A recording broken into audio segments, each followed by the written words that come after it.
के बाद क्या है, सिक्स्थ कॉलम। सिक्स्थ कॉलम में भी आपने तीन तीन फ्रिक्वेंसीज का क्या करना है, प्लस करना है। पर आपने पहली दो फ्रिक्वेंसीज छोड़नी है, यानी कि 7 और 15 को छोड़ना है, फिर आगे की फ्रिक्वेंसीज का क्या करना है, प्लस। तो बेटा अब यहाँ पे जो टेबल है वो कहाँ से शुरू होता है, 20 से, क्योंकि आपने जो पहली दो फ्रिक्वेंसीज है उनको क्या कर देना है, स्किप, छोड़ देना है। तो अब बेटा आपने किन तीनों को प्लस करना है, 20, 25 और 45। तो अब जब आपने इन तीनों को प्लस करा है तो आंसर क्या आएगा आपके पास, 90। अगली तीनों को प्लस करा है, दैट इज 46, 47 और 10। तो अब इन तीनों को प्लस करके जो आंसर है वो क्या बन रहा है, 103। उससे अगली तीन फ्रीक्वेंसीज को जब आपने प्लस करा है, 8, 3 और 3, तो उसको प्लस करके आंसर क्या आ रहा है, 14। तो बेटा जो बाकी बचती है सिंगल या डबल फ्रीक्वेंसीज, उसको आपने क्या कर देना है, छोड़ देना है, उसको आपने कंसीडर नहीं करना है। आपने सिर्फ उन्हीं फ्रीक्वेंसीज को कंसीडर करना है जो तीन तीन के ग्रुपिंग में आ रही हैं। बाकी सबको आपने छोड़ देना है, जितनी भी एक्स्ट्रा फ्रीक्वेंसीज नीचे होंगी। क्लियर है? तो बेटा सेकंड कॉलम अब आपको क्लियर है, ये था आपका ग्रुपिंग टेबल, जिसमें कुछ नहीं करा, आपने सिर्फ फ्रीक्वेंसीज को प्लस करके लिखा है। फर्स्ट कॉलम आपको पता है फ्रीक्वेंसी वाला कॉलम है। सेकंड कॉलम आपको पता है दो दो फ्रीक्वेंसीज का सम करा है। थर्ड कॉलम में भी आपने दो दो फ्रीक्वेंसीज का सम करा है, बट फर्स्ट फ्रीक्वेंसी को क्या करा है, स्किप। उससे अगले कॉलम में आपने तीन तीन फ्रीक्वेंसीज का सम करा है, पर फर्स्ट फ्रीक्वेंसी को तीन तीन का करा है। फिर अगले कॉलम में भी आपने तीन तीन का करा है, बट फर्स्ट फ्रीक्वेंसी को क्या करा है आपने, स्किप। उससे अगले में भी आपने तीन तीन फ्रीक्वेंसीज का सम करा है, बट फर्स्ट टू फ्रीक्वेंसीज को आपने क्या करा है, स्किप। फिर आपने तीन तीन का क्या करा है, प्लस। तो ये अब आपका क्या बन गया है, ग्रुपिंग टेबल। तो अब इस ग्रुपिंग टेबल में आपने हर कॉलम में चेक करना है हाईएस्ट फ्रीक्वेंसी कौन सी है। जैसे जो फर्स्ट कॉलम है उसमें हाईएस्ट फ्रीक्वेंसी क्या है, 47। उसको आपने क्या करना है, राउंड 47 को। अगले कॉलम में हाईएस्ट फ्रीक्वेंसी क्या है, 91, आपने उसको राउंड करना है। उससे अगले में क्या है, 93, उससे अगले में 116, उससे अगले में 138, उससे अगले में 103। तो इस तरह से इस ग्रुपिंग टेबल में हर कॉलम में जो हाईएस्ट फ्रीक्वेंसीज है उनको आपने मार्क करना है। अब इसके बाद नेक्स्ट क्या है, एनालिसिस ऑफ ग्रुपिंग टेबल। इसी टेबल को हमने क्या करना है, एनालाइज करना है। तो इसके एनालिसिस का टेबल बनाना है। जो एनालिसिस का टेबल बनेगा उसमें क्या होगा, जो सबसे फर्स्ट कॉलम है वो क्या होगा, कॉलम नंबर। क्या होगा, कॉलम नंबर।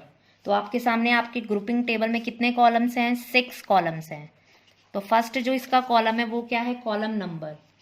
सेकंड जो है वो क्या है, मैक्सिमम फ्रीक्वेंसीज। Maximum frequencies. तो बेटा आपको पता है फर्स्ट कॉलम में मैक्सिमम फ्रीक्वेंसी क्या है, 47, सेकंड में 91, थर्ड में 93, फोर्थ में 116, फिफ्थ में 138 एंड सिक्स्थ में 103। तो ये हाईएस्ट फ्रीक्वेंसीज हैं इन ईच कॉलम। उसके बाद नेक्स्ट क्या है, value of combination of values of value x corresponding to maximum frequencies। अब हमने बेटा x की वो वैल्यूज उठानी है जिसके सामने क्या है, फ्रीक्वेंसीज मैक्सिमम है। लाइक 47 किसके सामने है, हाँ जी 47 किसके सामने है, 36 के सामने, 36। तो हमने इसलिए यहाँ पे क्या लेना है, 36। इसके बाद क्या है, 91 किन दो फ्रीक्वेंसीज को प्लस करके आया था, इन दोनों को 45 और 46 को। इन दोनों के सामने बेटा कौन सी एक्स की वैल्यूज है, 34 और 35। मतलब आपने ये जो सेंटर वाली एक्स की वैल्यूज है ये उठानी है, 33, 34, 35 और 36। 33, 34, 35, 36 और 37। तो बेटा अब देखना है, तो अब बेटा जो 47 है, 47 किसके सामने है, 36 के सामने। इसीलिए यहाँ पे मैंने कहाँ टिक लगाया है, 36 के नीचे।